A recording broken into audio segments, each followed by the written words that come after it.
السلام عليكم ورحمة الله وبركاته. إن الحمد لله نحمده ونستعينه ونستغفره ونعوذ بالله من شرور أنفسنا ومن سيئات أعمالنا.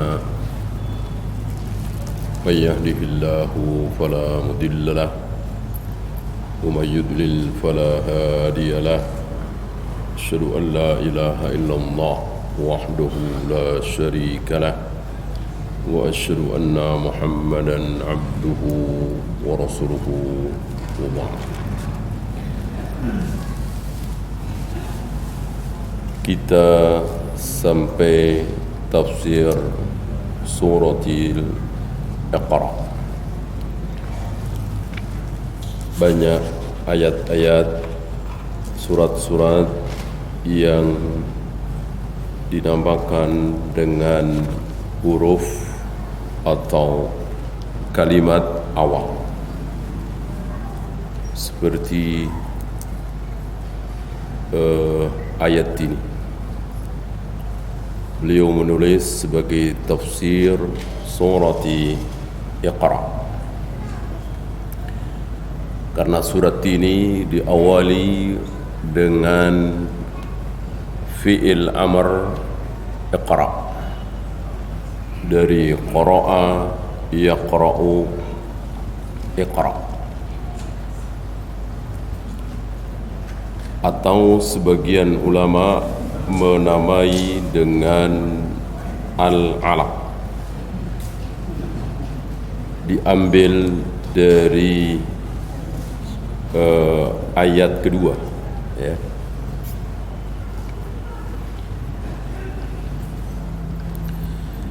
Karena nama surat-surat itu ada syahidnya.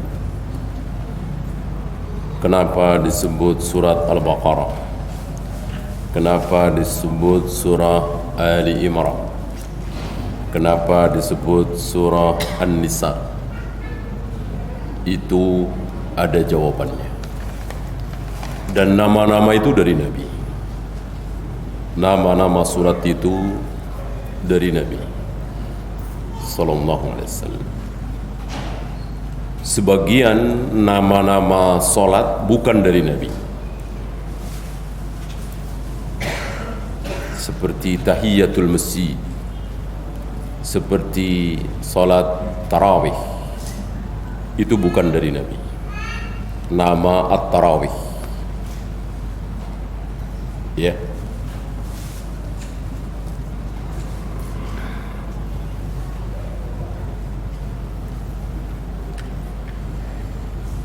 Wahia awwalu syai'in nazala minal Qur'an, kata beliau. Dan ini merupakan surat pertama yang turun sebelum surat-surat yang lain. Dalam hal ini tidak ada perselisihan. Adapun ayat terakhir ada sedikit perselisihan antara al-yawma akmaltu atau idza jaa nasrullahi wal fath. Adapun yang awal tidak ada perselisihan. Semua ulama sepakat inilah surat pertama. Tapi tidak sampai akhir. Hanya sampai ayat ke-5. Tahulah kita dari sini bahwa Al-Quran itu turunnya tidak berurutan. Satu surat, satu ayat Al-Baqarah sampai ayat 50 misalnya, kok besok turun wahyu lagi, berarti 51. Tidak. Berarti peletakan ayat per ayat itu terserah Allah lewat lisan Nabi sallallahu alaihi wasallam. Maka Nabi ketika turun wahyu, beliau mengatakan tulis di surat anu, tulis di surat anu, tulis di surat anu. Berarti tidak berurutan, ya. Ini salah satu contoh. Seperti biasa, beliau awali dengan Bismillahirrahmanirrahim. Karena hanya ada satu surat yang tidak diawali dengan Bismillahirrahmanirrahim. Iqra bismi rabbikal ladzi khalaq. Bacalah dengan nama Rabbmu yang khalaq. Ini fi'il madhi. Khalaqa artinya menciptakan. Bacalah dengan nama Rabbmu, nama Allah yang telah menciptakan. Salah satu sifat Allah yang tidak diingkari oleh seluruh firqah, bahkan seluruh manusia, apa? Menciptakan. Mu'tazilah, Jahmiyah, Jabariyah, Asy'ariyah, Maturidiyah sama dengan salaf dalam hal ini, bahwa salah satu perbuatan Allah, sifat Allah adalah menciptakan. Berbeda dengan Allah bersemayam di atas arsy. Ini diingkari oleh sebagian kaum muslimin, diingkari oleh orang Qadariyah, Jahmiyah, Mu'tazilah, Asy'ariyah, Maturidiyah, tapi tidak untuk Ahlus Sunnah Salaf. Ahlus Sunnah Salaf meyakini bahwa Allah betul-betul bersemayam di atas arsy. Termasuk Khawarij. Khawarij meyakini, karena Khawarij muncul pertama kali di muka bumi, kelompok sesat pertama ini belum membahas tentang Allah, belum membahas tentang Allah. Yang dibahas itu, yang dipermasalahkan itu, pezina kok masuk surga, pencuri kok masuk surga, pemabuk kok masuk surga. Ini dipermasalahkan. Maka bagi orang Khawarij, pezina kekal di neraka, penjudi kekal di neraka, pelacur kekal di neraka. Di situ kesalahan mereka. Adapun Allah bersemayam di arsy, Allah menciptakan Adam dengan kedua tangannya, Allah akan menggulung langit dengan tangan kanannya, Allah akan menghentikan geraman jahanam dengan telapak kakinya, Allah membolak-balikkan hati manusia dengan dua jarinya, dan ini semua adalah firman Allah, sabda Nabi. Tidak dibahas oleh Khawarij. Artinya ikut, Khawarij ikut seperti itu. Kalau nggak ikut tentu dibahas dan warid dalam riwayat kesesatan Khawarij ini. Enggak. Dalam hal sifat-sifat Allah, anak-anak muda Khawarij ini belum membahas, karena pembahasan mereka sekitar manusia. Oleh karena itu, selesai membantai mereka, Ali ditanya, apakah menurut anda mereka telah kafir? Ali menjawab, belum, mereka belum kafir. Beda dengan Qadariyah, Jahmiyah, yang mengatakan Allah tidak bersemayam di arsy, Allah tidak punya tangan, Allah tidak punya wajah. Sudah mulai membahas tentang sifat-sifat Allah.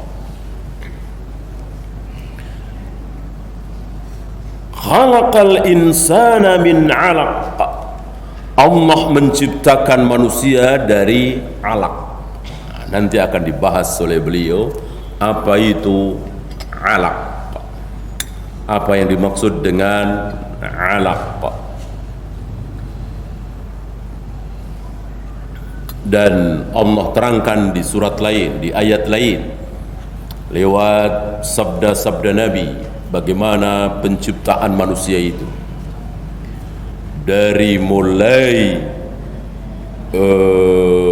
ini di luar Adam, ya kan pernah kita bahas dulu, ada berapa macam penciptaan manusia. Ada empat. Yang pertama, tanpa ayah, tanpa ibu. Yang kedua, dengan ayah tanpa ibu. Yang ketiga, tanpa ayah dengan ibu. Yang terakhir, dengan ayah dengan ibu kita semua.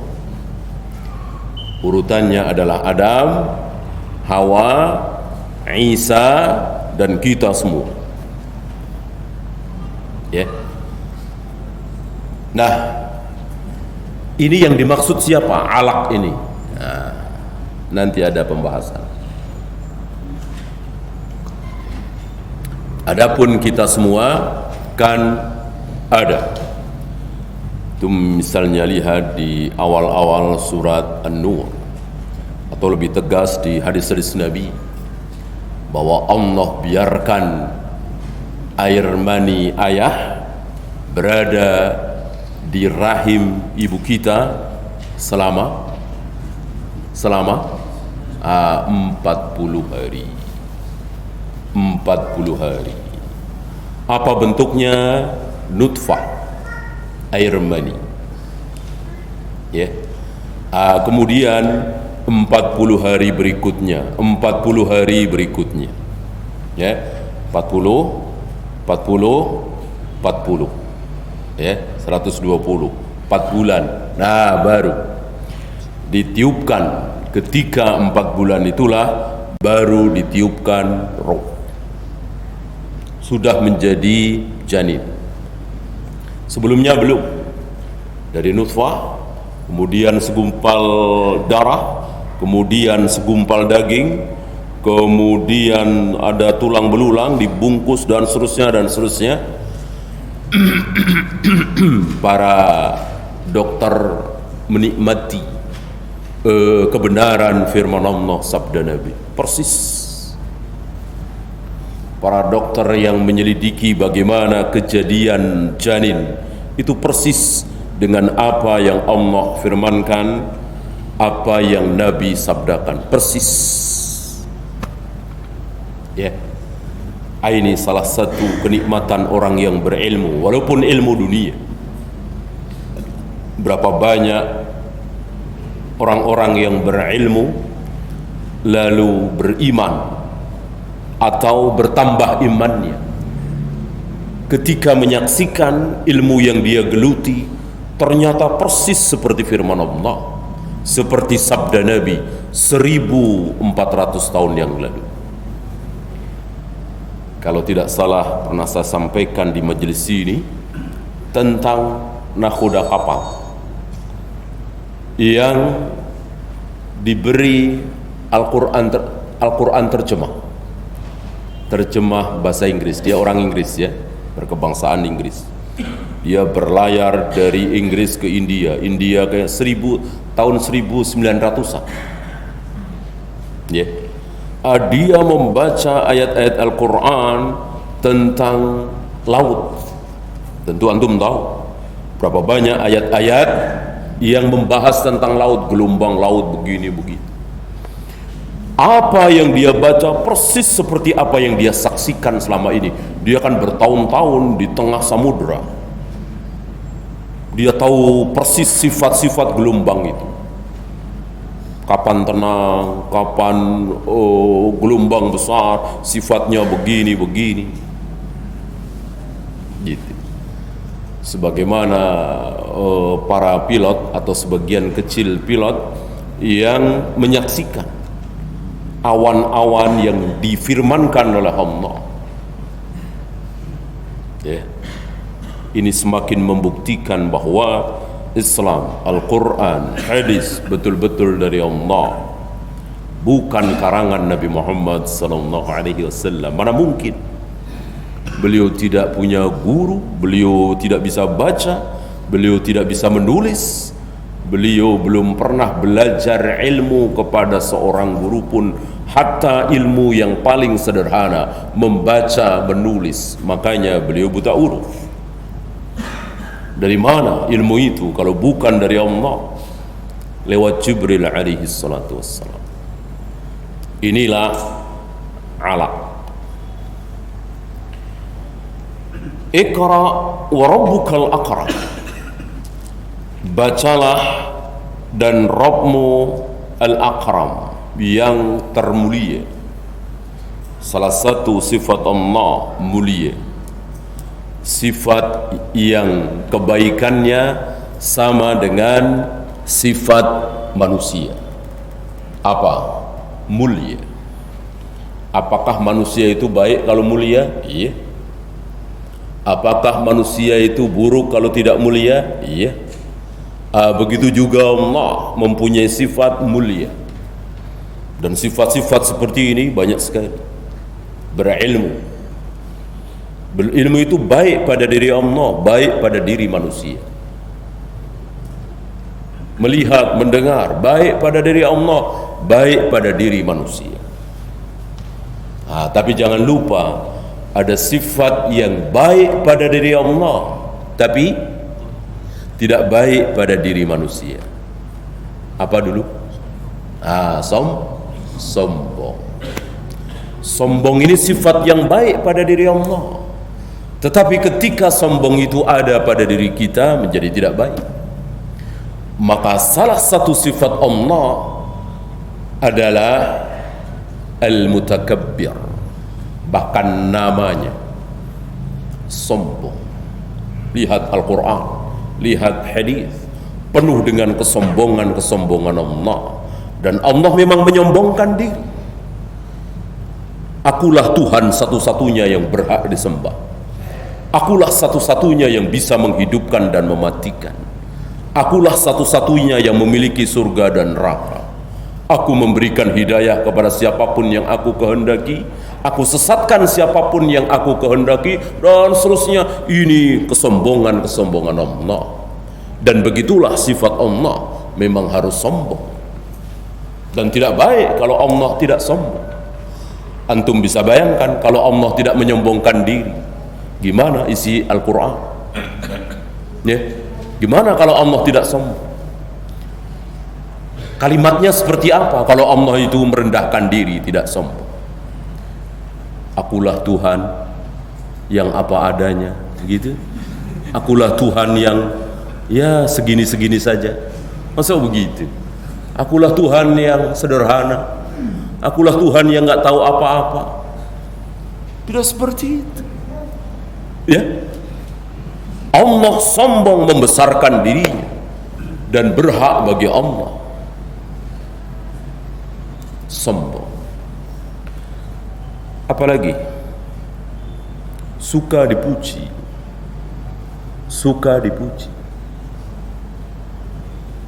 Salah satu yang sangat disukai oleh Allah adalah pujian.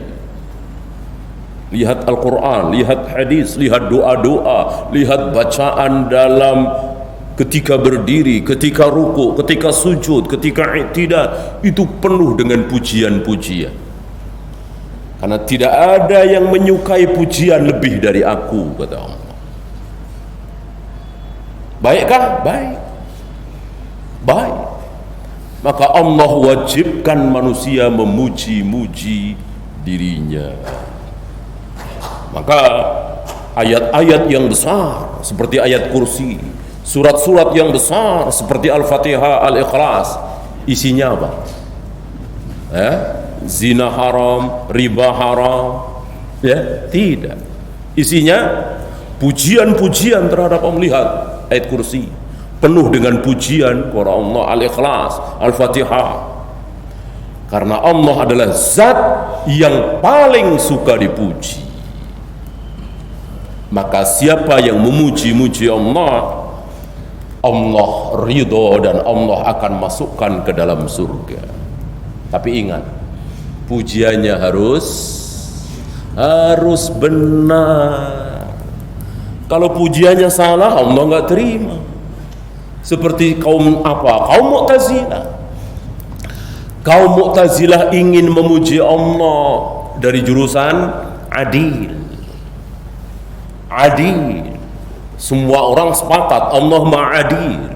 Nah, kaum Mu'tazilah ini memaknai keadilan Allah dengan makna yang keliru, dengan makna yang tidak pernah diajarkan oleh Nabi, para sahabat. Apa? Kalau Allah mentakdirkan bayi yang masih merah akhirnya masuk surga atau neraka, berarti Allah tidak adil. Itu dia. Maka orang Mu'tazilah menolak kiri. Allah belum menentukan dan belum tahu. Bayi yang masih merah, bayi yang masih ada di perut ibunya, itu akan masuk surga atau neraka. Karena bagi Mu'tazilah ini nggak adil. Maksud orang Mu'tazilah ingin memuji Allah dengan cara yang salah. Mereka lupa bahwa adil itu punya versi masing-masing.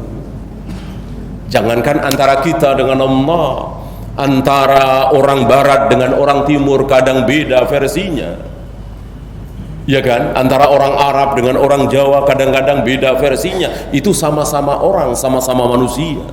Tentang kesopanan beda, ya. Apalagi antara kita dengan Allah lebih berbeda lagi jauh. Versi mereka, versi kita, kalau bayi masih merah sudah ditentukan nerakanya oleh Allah, nggak adil. Versi kita, Allah punya versi. Allah tentukan, Allah nyatakan, Allah tulis bahwa bayi ini akan masuk neraka, dan Allah bilang, aku adil. Kenapa? Karena Allah maha adil. Gitu ya. Oleh karena itu ketika Nabi dikritik bahwa pembagian ghanimah rampasan perang ini tidak adil, apa jawab Nabi? Ya, ini dia jawaban yang luar biasa, min jawami'il kalim.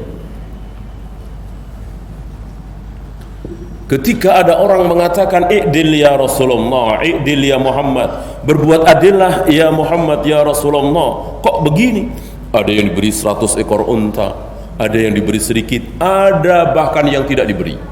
Orang-orang Ansar, i'dil ya Muhammad, berbuat adillah ya Muhammad.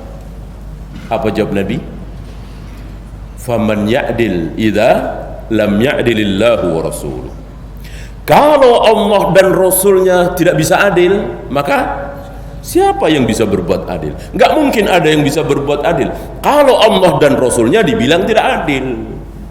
Artinya, aku kasih si fulan 100 ekor unta padahal dia baru saja masuk Islam, sementara orang-orang Ansor sudah bertahun-tahun masuk Islam, aku nggak kasih, itu adil. Kenapa? Karena beliau utusan Allah, utusan zat yang maha adil, yang paling tahu keadilan itu apa. Itu dia. Maka jangan memakai versi kita, kita serahkan dengan versi Allah. Adiknya perempuan dapat 50 juta, abangnya yang laki-laki dapat 100 juta padahal lebih kaya. Adiknya yang perempuan ini miskin, warisan laki-laki, walirrijali hadzul unthayain, warisan bagi anak laki-laki harus 2 kali lipat dari anak perempuan. Wajib kita katakan inilah adil. Adil dari mana? Adil dari Allah, versi Allah. Gitu ya.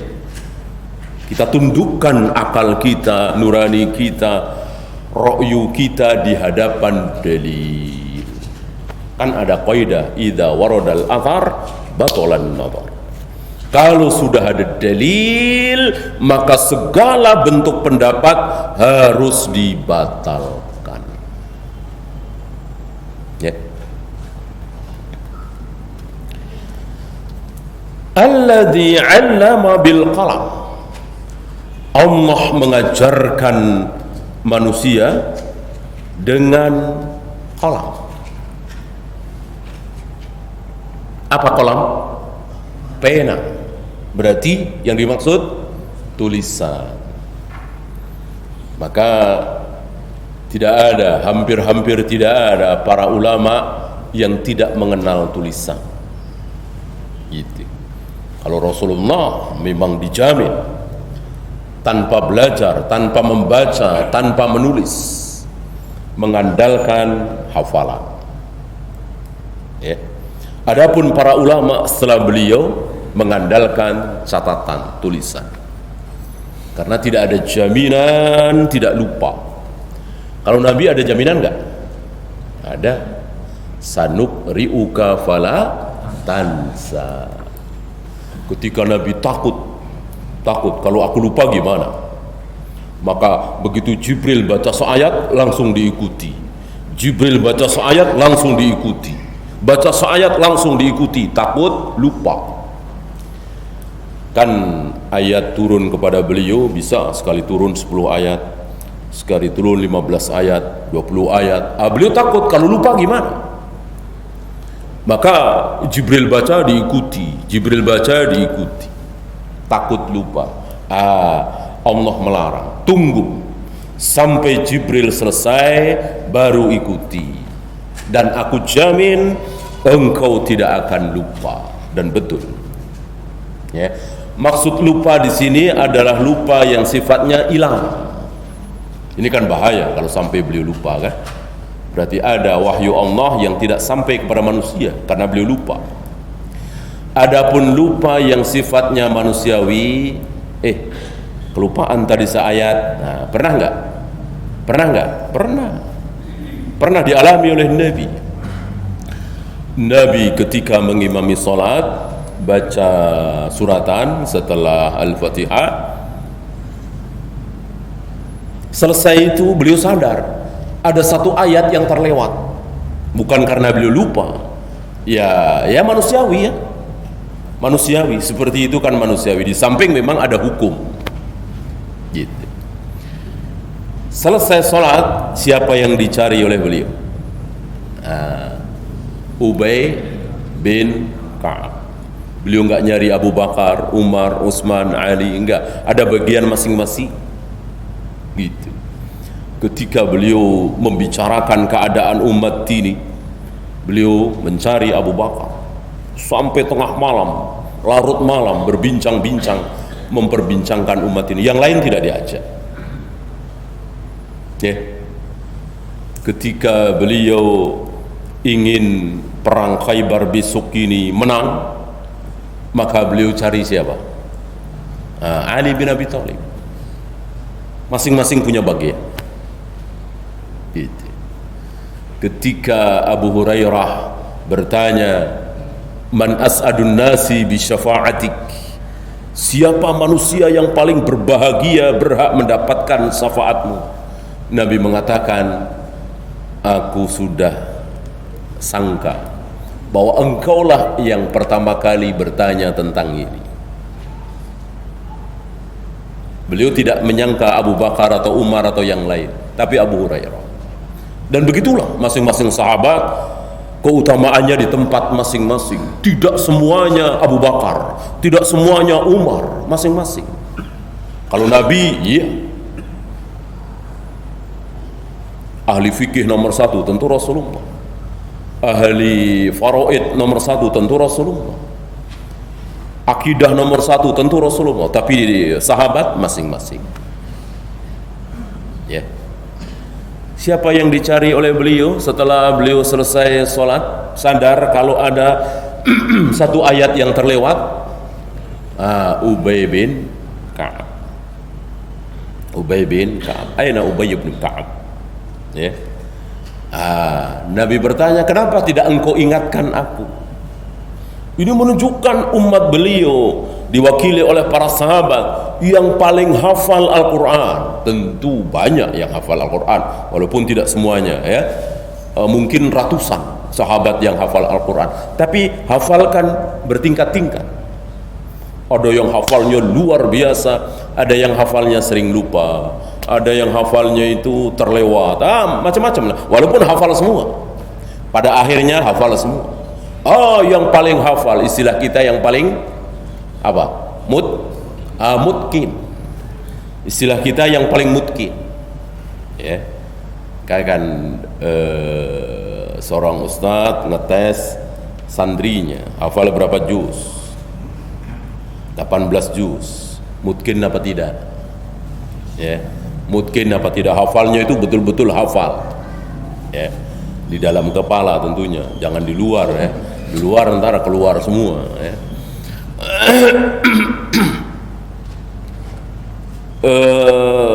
Kenapa engkau tidak ingatkan aku? Tadi ada satu ayat yang terlewat. Apa jawab Ubay? Masih ingat? Inni azunnu annaha qad nusikhat. Luar biasa jawaban ini.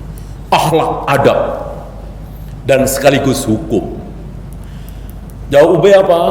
Aku tidak ingatkan ya Rasul karena aku menyangka ayat itu sudah mansuh. Kirain saya udah mansuh ya Rasul, kalau bahasa kita. Kirain saya sudah mansuh, sudah terhapus. Dari sini keluar hukum bahwa ada ayat yang mansuh. Ini menampar orang-orang Mu'tazilah, Qadariyah dan lain-lain, Khawarij termasuk yang menolak enggak ada ayat mansuh. Lihat Ubay bin Ka'ab, adzunnu annaha qad nusikhat. Aku kira sudah mansuh ya Rasul. Ya, belum. Sangkaan dia saja. Ayat yang lain ada yang mansuh. Ya. 3 jenis mansuh, ya kan? Antum masih ingat di awal-awal pelajaran tafsir dulu 3 jenis mansuh.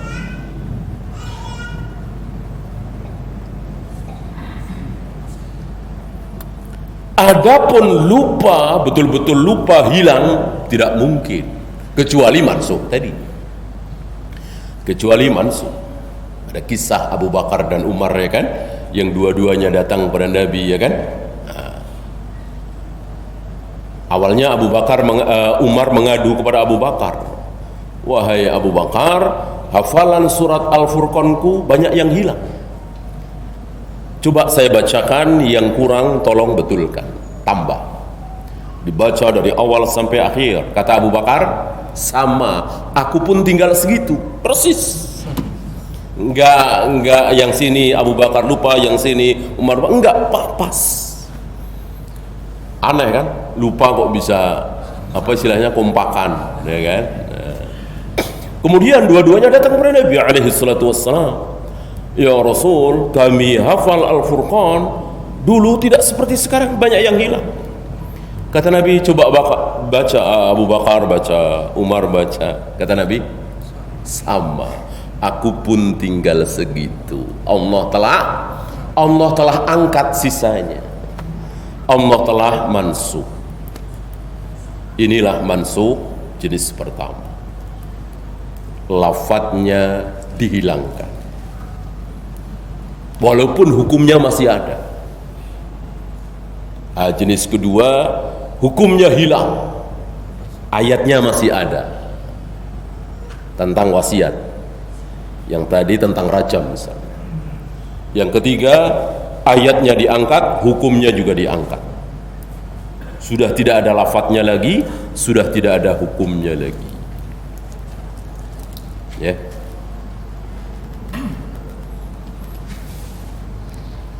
Allamal insana ma lam ya'lam. Allah ajarkan manusia apa yang belum diketahui oleh manusia. Apa? Wahyu.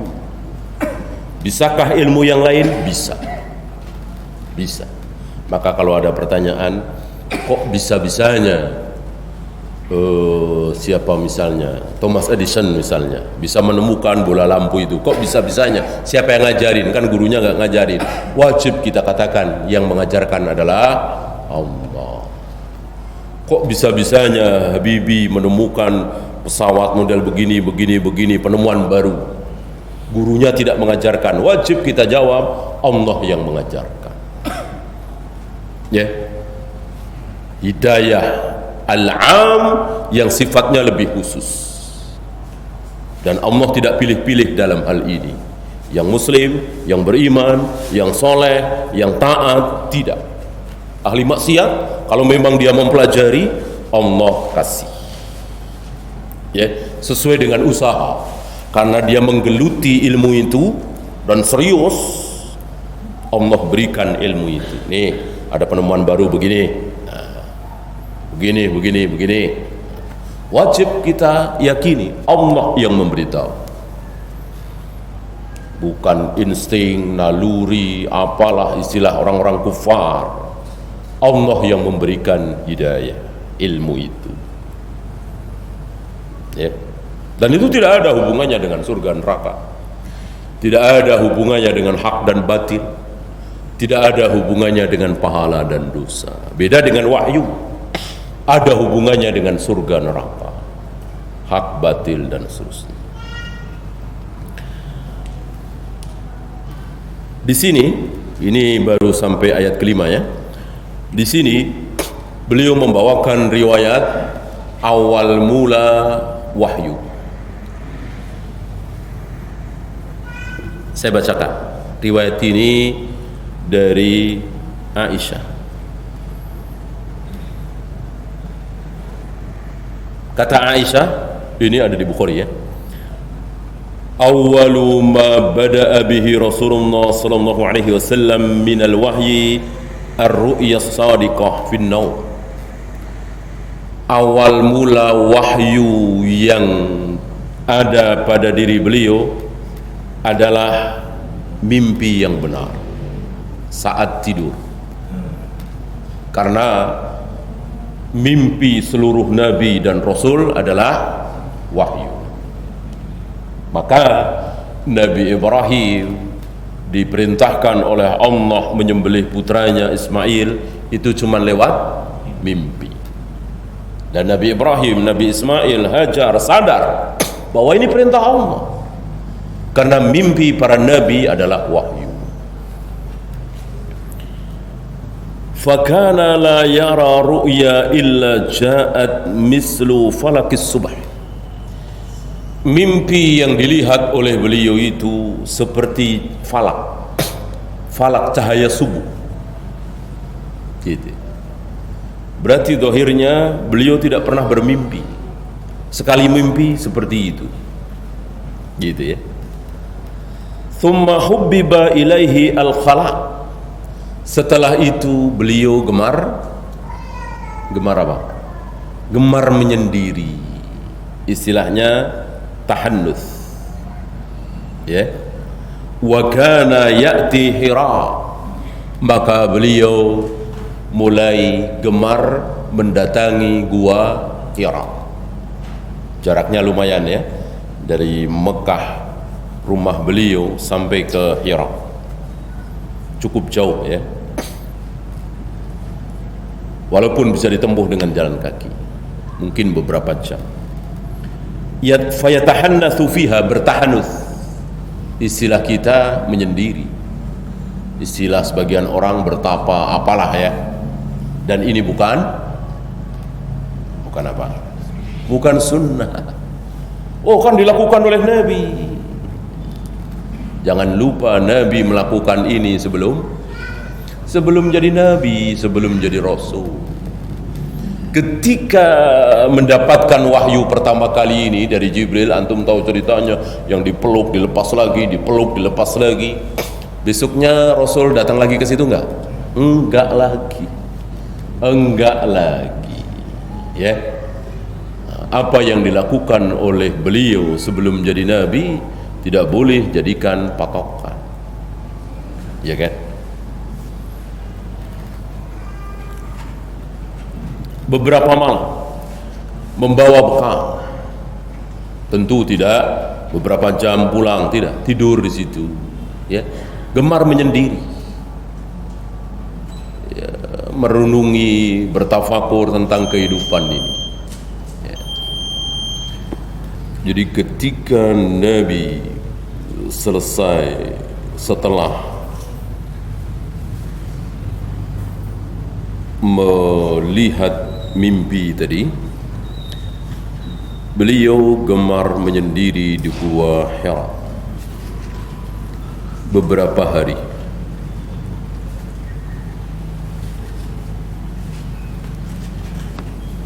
Thumma yarji'u ila Khadijah.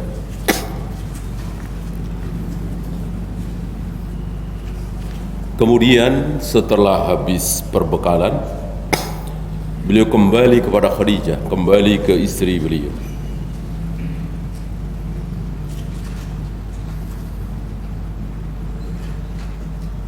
Hatta ja'ahul haq wa huwa fi ghari Hira, hingga pada satu ketika beliau berada di gua Hira, ja'ahul malak, datanglah kepada beliau satu malaikat dalam rupa manusia, bukan Jibril dalam bentuk asli, tapi dalam rupa manusia.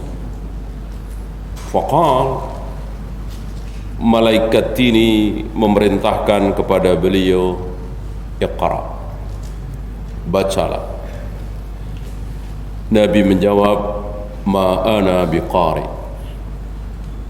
aku bukan qari, aku tidak bisa baca, buta huruf. Nah, batillah orang yang mengatakan bahwa Iqra dalam surat ini yang dimaksud adalah bukan membaca tulisan, tapi membaca keadaan, situasi dan seterusnya. Kenapa? Karena Nabi kan tidak bisa baca. Maka terbantahkan dengan jawaban Nabi, ma ana biqari, aku tidak bisa baca. Berarti yang dimaksud oleh Jibril betul-betul membaca.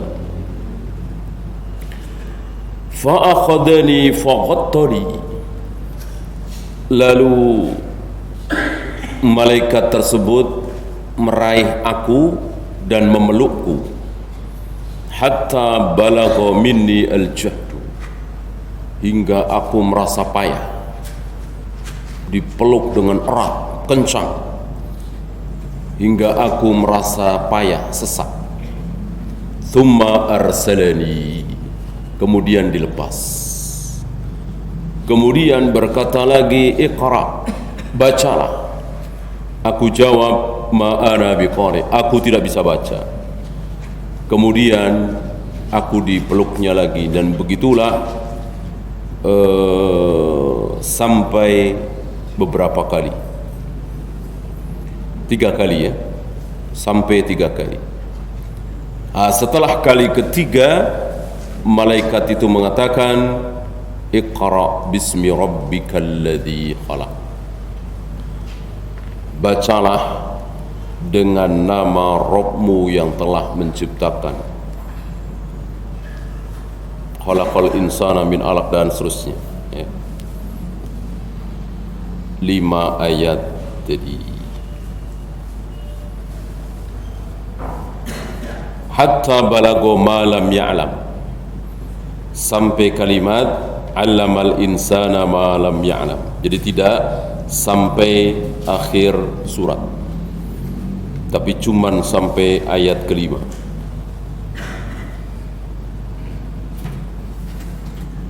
Faraja'a biha tarjufu biwaridihi hatta dakhala ala Khadijah. Kemudian beliau merasa ketakutan dan pulang menemui Khadijah. Zammiluni, zammiluni. Ketakutan beliau menggigil dan beliau katakan, selimuti aku, selimuti aku. Ketakutan yang luar biasa. Barangkali belum pernah seumur hidup beliau takut setakut hari itu. Taulah kita dari sini, kebenaran al-haq ketika datang tidak ditandai dengan kenyamanan, kesejukan, nikmat. Ini kebenaran datang pada Nabi di hari pertama beliau mendapatkan al-haq. Justru beliau merasa takut luar biasa. Didatangi oleh manusia menurut beliau ya, tapi itu adalah malaikat rupa manusia yang tidak dikenal, memeluk beliau dengan cara seperti ketakutan luar biasa. Padahal kalau kita pikir, apa anehnya kan? Tentu Allah yang memberikan rasa takut itu. Ya biasa aja manusia memelukkan, ya enggak aneh gitu ya.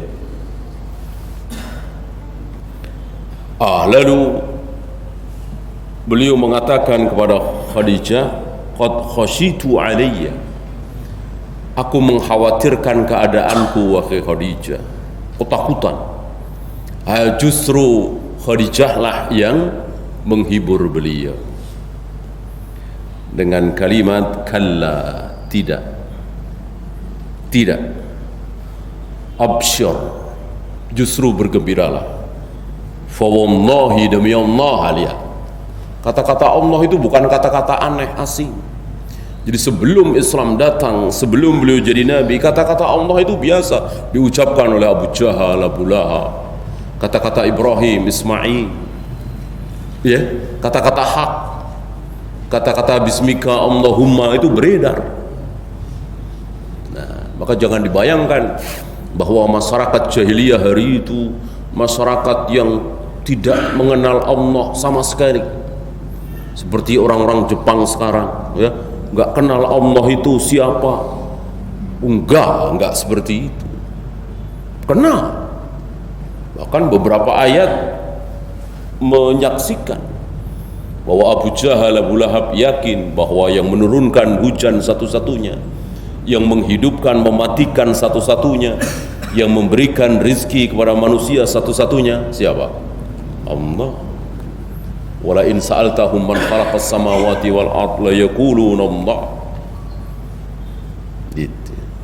Nah, ini salah satu dalil.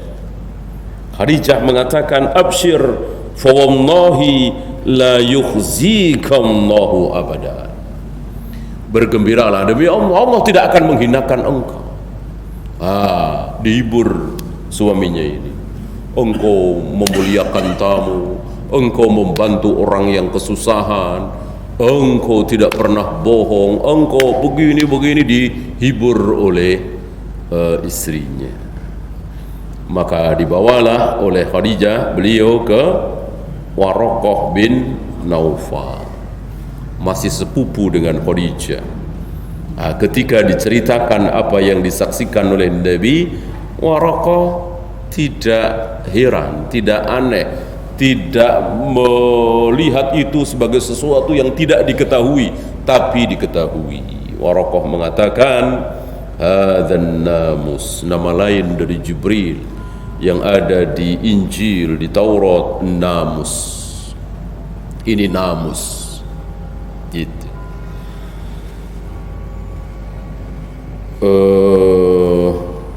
Waraqah bin Naufal mengatakan, laitani fiha jad'an akunu hayyan.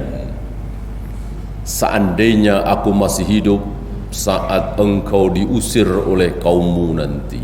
Ya, tahu Waraqah bin Naufal. Dari sini kita bisa ada gambaran kenapa Rasul bersabda, ayahku, ibuku di neraka. Padahal ayah ibu beliau meninggal ketika beliau belum jadi nabi. Apa salahnya di sini jawabannya? Ya, karena sebetulnya di Mekah itu tidak ada masa fatrah. Di Mekah itu dakwah terus berjalan, dakwah tauhid, hanya tidak dilakukan oleh para nabi, para rasul. Tidak seperti Bani Israel, yasusu alaihimul anbiya. Para nabi, para rasul itu selalu ada di tengah-tengah Bani Israel. Adapun Bani Ismail yang di Mekah tidak. Rasul terakhir, nabi terakhir adalah Ismail. Setelah itu tidak ada lagi kecuali Nabi Muhammad sallallahu alaihi wasallam. Tapi dakwah terus. Mana dalil? Waraqah. Dan satu lagi bapaknya Sa'id bin Zaid. Belum tahu Sa'id bin Zaid, ya kan?